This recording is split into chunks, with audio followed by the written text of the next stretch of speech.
අන්දරේ රජමාලිගාවට යනකොට රජමාලිගාවේ මිදුලේ පැදුරක සීනි වේලෙන්න දාලා.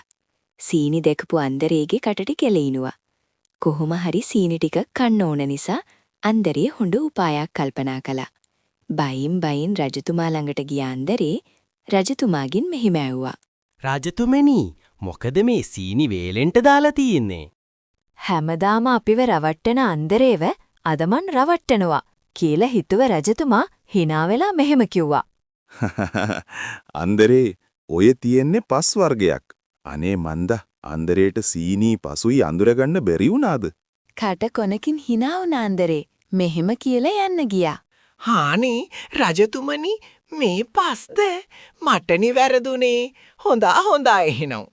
රජතුමා හරිම සතුටින් රජමාලිගාව ඇතුළට ගියේ අන්දරේ රැවටුණා කියලා හිතාගෙන. ඒ අතරේ අන්දර ඉක්මනට ගෙදර ගිහින් පුතාට කතා කරලා මෙහෙම කිව්වා. පුතේ, මම දැන් රජවාසලට යනවා. ටික වෙලාවකින් රජවාසලට දුවගෙන ඇවිල්ලා අනේ තාත්තේ අම්මා මැරුණා කියලා හයියේ කෑ ගහලා අඬපන්. අන්දරේ රජවාසලට ආපහු ගිහින් රජතුමත් එක්ක කතා කර හිටියා. ඔන්න එතකොටම අන්දරේගේ පුතා අඬාගෙන දුවගෙන ආවා. අනේ තාත්තේ අපි ඉවරයි. අනේ අම්මා මැරුණා.